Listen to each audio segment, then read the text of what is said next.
Ooh, it's that time of year again, folks. The leaves are falling from the trees, the weather's getting cooler. Do you feel the tinge in the air as the Pumpkin King nips at your tips? That's right, it's spooky season, baby!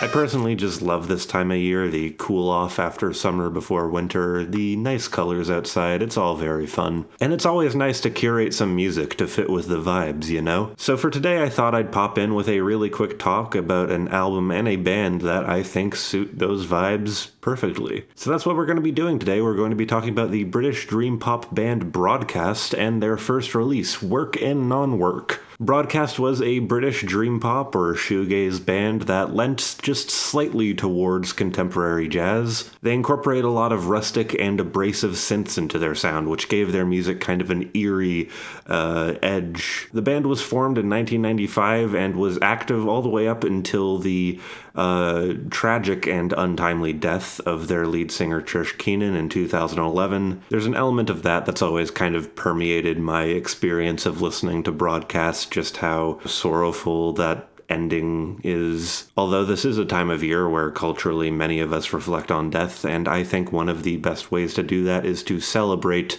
a sense of creative immortality. Though Trish is gone, her presence and her talent is still very much here with us today. The specific album we're going to be talking about, Work and Non-Work, was their first ever full-length release, put out in 1997. It wasn't intended to be a studio album in its own right. It is a compilation of the band's early singles and their first EP, The Book Lovers. And in my opinion, it's a pretty good introduction to the band, although it's not my favorite album of theirs, and please go and listen to these albums I'm putting on screen right now. I think it is, however, the album of theirs that speaks the most to this autumnal vibe I'm searching for. The sound of a lot of this is eerie and unsettling, while at the same time being comforting and soft. It speaks to a general sense of unease without being outwardly horror-themed. And I mean, it has an orange cover, for God's sakes.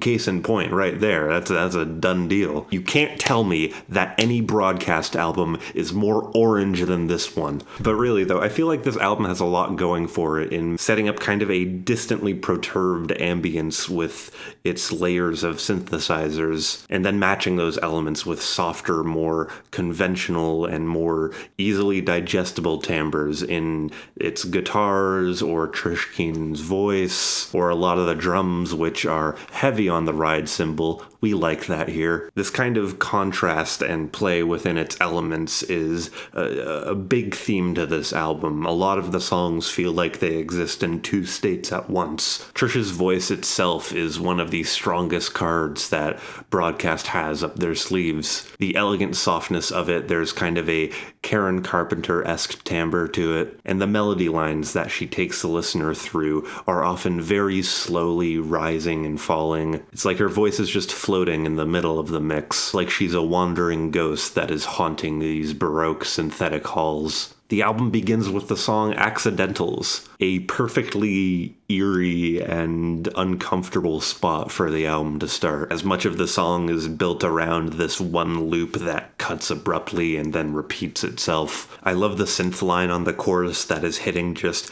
barely off-tempo quarter notes. You can just imagine the crows cawing in the distance as this song is playing. In fact, there are certain echoey synths that ring out in the background that kind of mimic that effect. Trish's vocals hover quite eerily, somewhat muted in the mix, and they never really arrive at the chorus. We just get an instrumental break between each of her verses.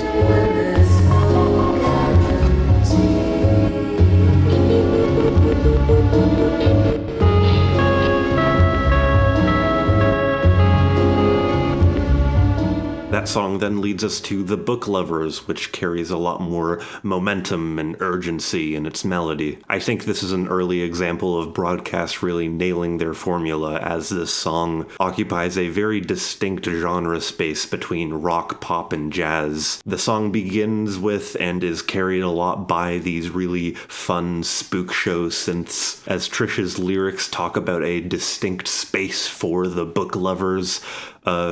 It's a song about people who like books. It's the witchcraft of modern society, people who have the attention span to read. The song ends with a small instrumental outro section. A lot of the songs on this album do, kind of reprising some of the song's ideas or ambiently experimenting on them. Just small things that help with the vibes, you know. Phantom is an instrumental that experiments with a lot of different synth sounds, kind of earthbound mother vibes on this one, as well as these echoey church bell synths. The sound design on this song and this album in general is a lot of fun.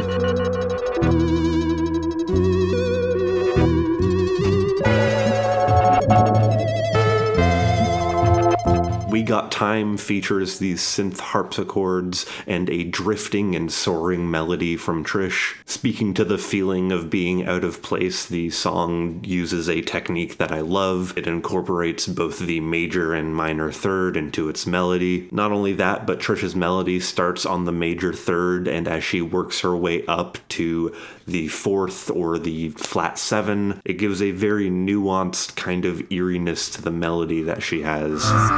That you can. Will you change the circumstance? Let it happen by chance. The next song, Living Room, is the only song on the album I would really classify as a banger. The electric guitars on this album are matched with a very fast oscillating synth that kind of sounds like a chiptune telephone receiver. It rips ass. The melody on the chorus is a lot of fun. There's a distant loneliness to the next song, According to No Plan, where the lyrics detail a sense of cosmic uncertainty and absurdity, the idea that humans are small and there is no sure destiny for anything. With that, the instrumental is very open and spacious, as distant synth lines shine high in the register, almost evoking the imagery of alien lights shining in the night sky.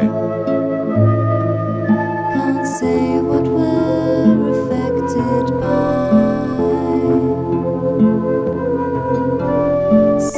It's a beautifully humbling piece of music. The World Backwards comes in after that with one of the tightest drum grooves on the album, and then with the closing track, Lights Out, the album really ends on a very unsteady note. The 6/8 time signature gives a pretty unexpected edge to the rhythmic meter. Trish's lyrics talk about watching somebody leave, watching a car park empty as nobody knows that she's there, and the bridge after the second chorus gives us a almost randomly generated walking synth line as other sounds in the mix just like crumble on and off.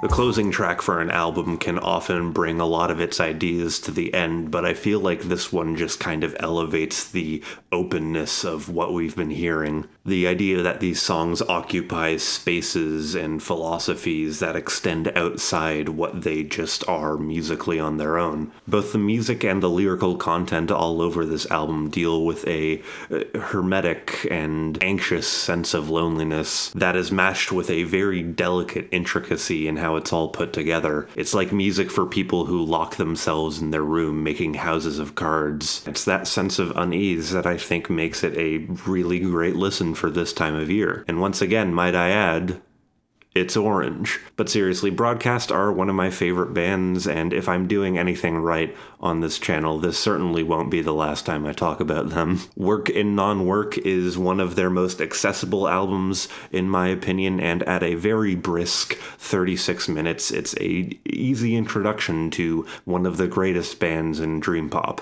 My name's Alex. Thank you so much for tuning in to 93.5 Friendship Station. I hope you have a lovely day.